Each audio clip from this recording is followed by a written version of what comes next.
Hola, estoy súper contenta de estar nuevamente con ustedes. De verdad, el día de hoy traigo un tema súper interesante que yo considero que la sociedad en general debería de conocer esto.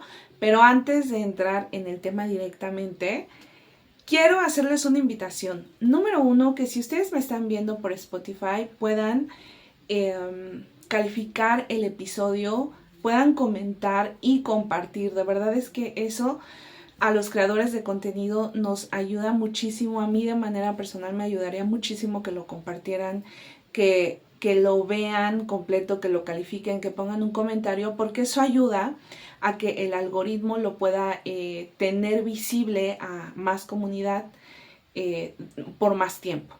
Si ustedes me están viendo por YouTube, los invito a que se inscriban tanto en Spotify, tanto en YouTube, que se suscriban, que activen las campanitas de notificación para que les pueda llegar una notificación en el momento en que subo algún episodio.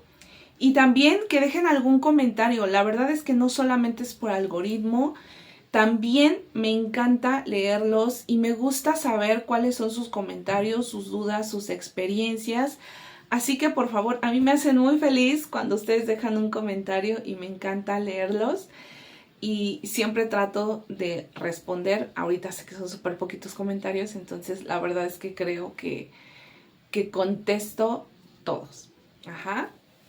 Y me encanta leer cuál ha sido su experiencia, si han aprendido algo. Incluso si ustedes tienen dudas sobre este tema u otro, pueden dejarlo en los comentarios y créanme que los voy a leer, les voy a responder y lo tendré en cuenta tal vez para algún otro episodio si es que tienen alguna duda, alguna propuesta de algún tema. Bueno, el día de hoy vamos a ver este tema que ya habrán leído, que se llama La ciencia de la sanidad, y vamos a conversar acerca de algunas consecuencias del abuso sexual y los cambios en la arquitectura cerebral y en la química neurobiológica y cómo estas alteraciones afectan nuestra conducta, nuestras emociones, el aprendizaje a corto y largo plazo. Esto que voy a hablar hoy se da cuando las personas, desde niños incluso, niños y adultos, se ven expuestos de manera continua, crónica o de manera abrupta ante una situación de violencia en general, sea violencia física, violencia emocional, psicológica o sexual. Aquí vamos a enfocarnos a la violencia sexual. Pero estas características también se dan en cualquier tipo de contexto de violencia, para que ustedes lo sepan. Ahora, ¿qué sucede a nivel cerebral? Esto es bien importante. Hay una hiperactivación de la amígdala. Número uno, ¿qué es hiper? Siempre que escuchen hiperactividad, hiperactivación es que se habla de mucho. Hay demasiada actividad. Eso es lo que quiere decir hiperactivación, que se está activando demasiado nuestra amígdala. Y cuando hablo de amígdala, no hablo de esta que conocemos como angina, sino hablo de una amígdala que tenemos en el cerebro, más o menos como en esta zona media. Si nosotros tuviéramos un corte aquí que pudiéramos ver en el cerebro, a esta altura más o menos está algo que se llama la amígdala, que se encarga de la huida y la agresión en el ser humano, que son como instintos de supervivencia. Entonces, ¿qué sucede cuando hay una hiperactivación de la amígdala? Que vivimos en un miedo persistente. Aparte, ¿saben qué es lo interesante? Que se ha descubierto científicamente que cuando un niño o un adulto está expuesto a una situación de violencia crónica, continua, o fue expuesto de manera abrupta a lo que nosotros llamamos trauma, la amígdala crece. Ajá, hagan de cuenta que justo por tanta activación es como si fuera un musculito. Haces pesas, ¿qué va a pasar con tu músculo de acá? Va a crecer. Ajá, porque lo estás utilizando, lo estás ejercitando. Pues hagan de cuenta que lo mismo pasa con la amígdala. Empieza a secretar, a tener mucha actividad y entonces esta amígdala crece, pero ¿cuál es aquí la situación de que nuestra amígdala crezca? Que hay una mayor reactividad y que las personas, o los niños también, empiezan a interpretar estímulos neutrales como si fueran de peligro. Y ahorita les voy a poner un ejemplo para que se entienda esto. Ajá. Hay una hiperactivación, entonces, ¿qué se hace la amígdala? Acuérdense que es huida. La amígdala controla también la agresión. Ajá. Y si tenemos esta amígdala crecida, ¿qué es lo que está sucediendo? Que vamos a ser personas que reaccionan ante estímulos huyendo o agrediendo. Y vamos a interpretar estímulos neutrales como si fuera algo peligroso para nosotros. Voy a poner un ejemplo que pongo muy seguido porque se me hace muy revelador, pero aparte es muy común en personas que han vivido situaciones de abuso sexual. El cuerpo tiene memoria. Cuando nosotros no hemos sanado todos estos recuerdos, aunque no los tengamos conscientes en la cabecita, el cuerpo lo sabe. Entonces, asocia algún estímulo parecido que se siente parecido y entonces entramos como en un estado de temor y de pánico ante un estímulo neutro. Ejemplo, va una mujer, voy a poner, pero puede ser hombre o mujer, o una persona en el transporte público y de pronto siente un roce en su parte de atrás.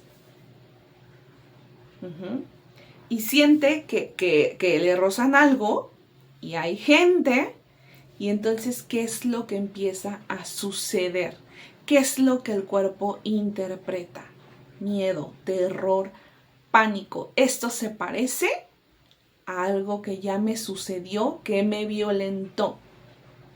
Y entonces podemos reaccionar de una forma agresiva o a veces reaccionamos paralizándonos, ¿no? A veces la gente se da vuelta y cuando ve, pues resulta que lo que te rozaba era la bolsa, la mochila de una persona, la chamarra, el bulto de cosas que traía comprando, que no era ningún otro cuerpo ni otra persona queriéndote agredir, sino era un roce de un objeto X. A eso me refiero cuando hablo de que interpretamos estímulos neutros como peligro.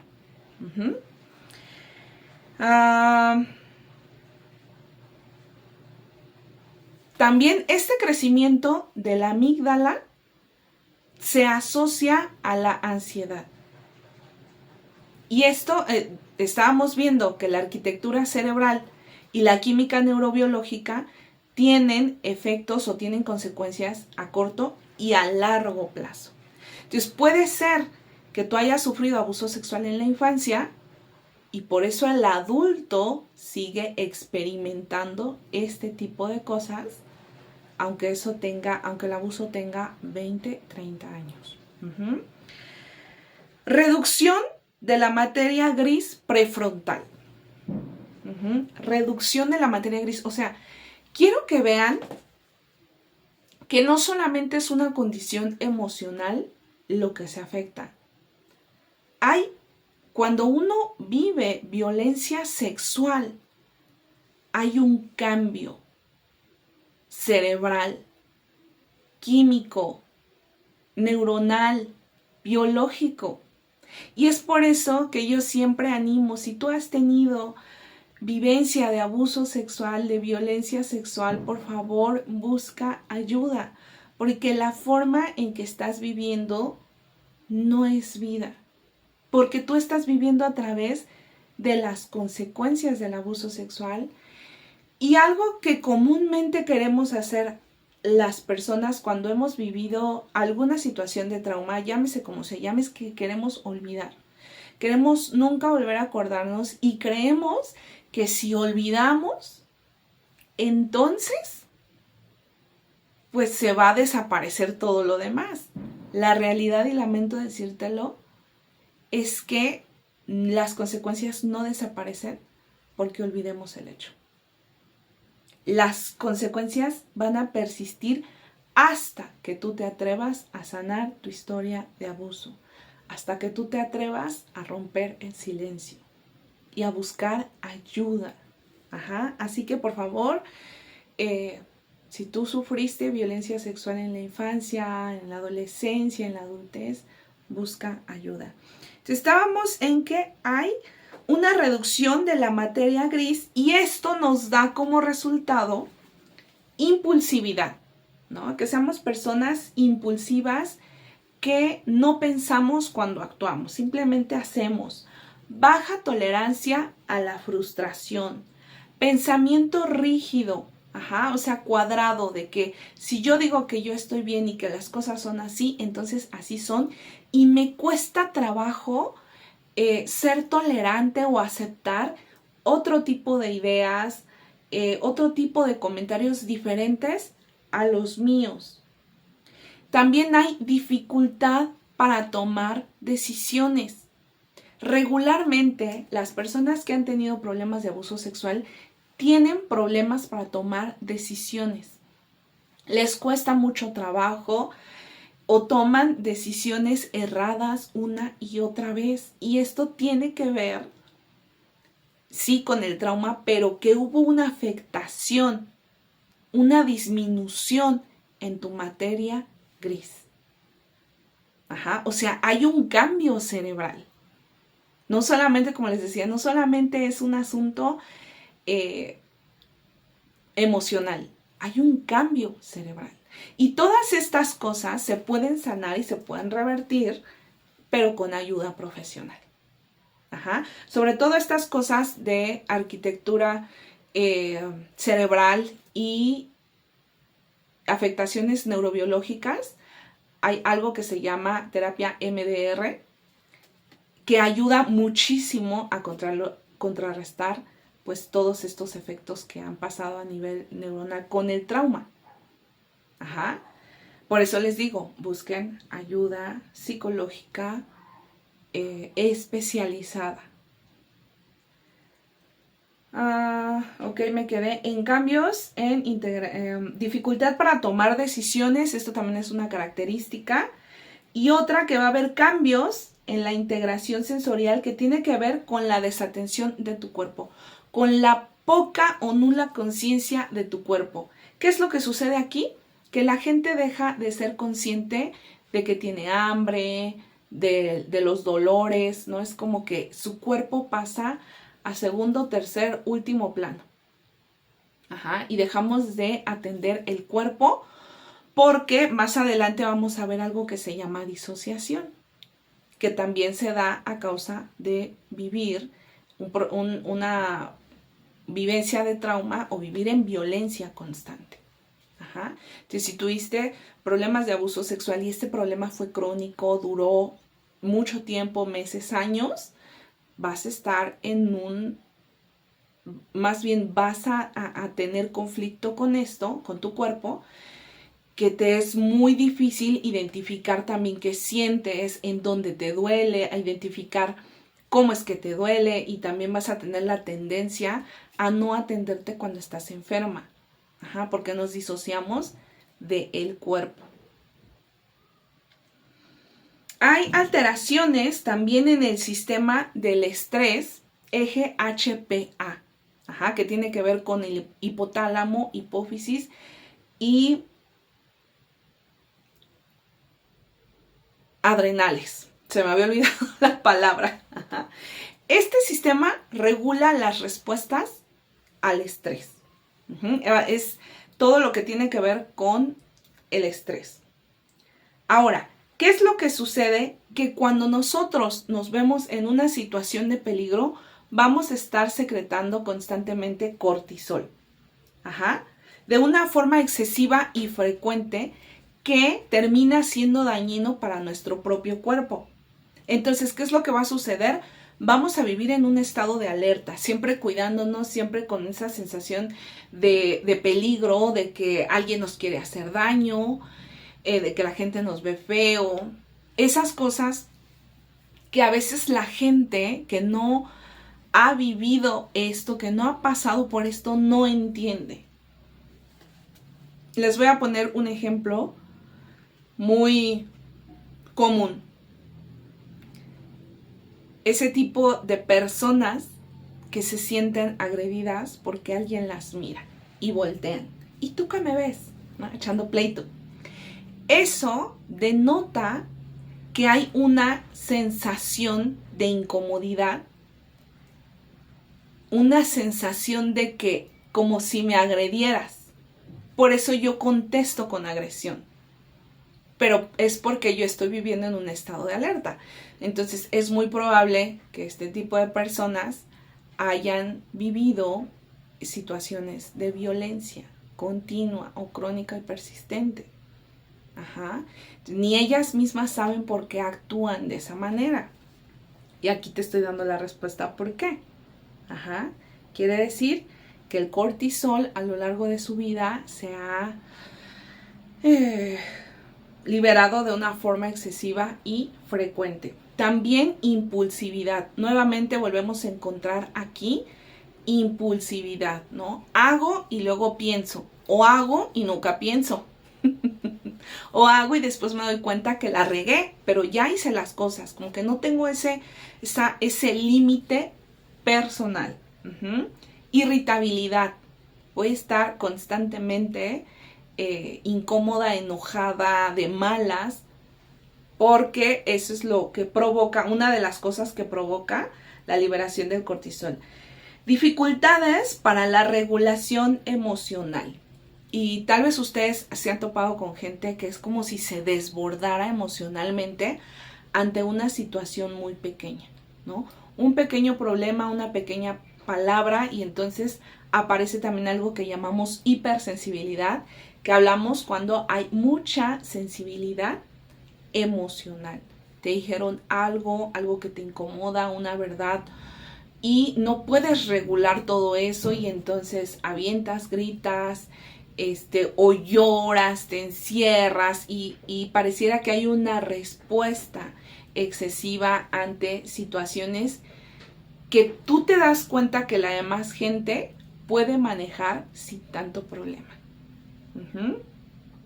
Problemas del sueño. Regularmente hablamos de... Se me acaba de ir la palabra. Cuando no pueden dormir, ¿no? O que quieres dormir demasiado o que no puedes dormir. Y como yo les comentaba en algún contenido en mis redes sociales, es que a veces hemos intentado cosas que la gente bien intencionada nos dice, ¿no? Come lechuga, báñate en agua de lechuga, contrólate. Bueno, es que si pudieras controlarte, ya lo hubieras hecho, ¿no? No es para tanto. Y pareciera que todas estas cosas nos sobrepasan. ¿Pero por qué? Porque son consecuencias de haber vivido violencia sexual. Entonces, quiero dejar algo claro. Las consecuencias del abuso sexual no solamente quedan a nivel emocional, no solamente quedan a nivel sexual, también hay afectaciones a nivel estructura cerebral, a nivel química, biológica, que necesitan ser sanadas, que necesitan ser trabajadas para que nuestra mente, nuestro cuerpo, nuestra alma y nuestro espíritu puedan vivir de una manera diferente, interpretar y responder a la vida de una manera diferente. Si ustedes ven todo lo que les acabo de decir, es que se hace a veces un caos y se siente la vida como si esta fuera un caos que no tiene solución, pero hoy quiero que sepas que sí hay solución. Ajá. Otra cosa que sucede cuando hay una excesiva liberación de cortisol, a largo plazo pasa otro tipo de cosas que estoy segura que también conocen. Niveles bajos de cortisol, o sea, secretó tanto en mucho tiempo que hagan de cuenta que se cansó y entonces empieza a secretar muy poco y eso para los seres humanos tampoco es saludable. Empezamos a tener baja energía, anedonia, que esta palabra indica incapacidad de sentir y experimentar placer y también la incapacidad de querer hacer cosas que disfrutábamos. Esto es una característica de la depresión. Yo sé que la conocen. Ajá. Respuestas de congelamiento. ¿A qué me refiero con esto? Parálisis. Era como el ejemplo que les puse al principio de cuando sientes un estímulo neutro que nuestra mente interpreta como otra cosa, como peligro. A veces lo que sucede es que te quedas paralizada. Y voy a poner un ejemplo aquí que vi en internet hace algún tiempo y que me dio mucha tristeza la ignorancia social que tenemos. Justamente ponen un video de una mujer en un transporte público y un hombre repegando su parte sexual en su pierna. O sea, rozándola. No realmente como algo fuerte, pero sí rozándola y se veía que el hombre lo estaba haciendo con toda la intención de tener placer sexual y que evidentemente la mujer se sentía incómoda. La mujer se veía completamente incómoda y una mirada de susto. Y me bajé a ver los comentarios. No pusieron la cara de la persona abusadora, solamente pusieron como esta parte de la pierna y luego enfocaron como parte de la cara de la chica y quitaron el video. Y entonces yo bajo a ver los comentarios y veo muchos comentarios de, pues de seguro le gustó o le estaba gustando porque no se quitó, porque no pidió ayuda, está ahí porque quiere. Y déjenme les digo algo, cuando has sido víctima de violencia sexual, no es que estés ahí porque te gusta, ni porque te quedes porque te gustó, simplemente es porque se activa algo en nosotros, en muchas ocasiones, ¿qué es esto? Respuesta de congelamiento, te quedas completamente paralizada del susto y no puedes hacer nada. No puedes correr, no puedes pedir ayuda, no puedes hablar, no puedes huir. Ajá. Este es algo que le pasa incluso también a animalitos. Yo creo que lo han visto en algún programa o en algún documental, donde hay animalitos que ven a algún animal que se los quiere comer y caen como muertos, ¿no? Y no se mueven. Ajá, porque es justamente una defensa del cuerpo de supervivencia. Lo mismo nos pasa a los seres humanos.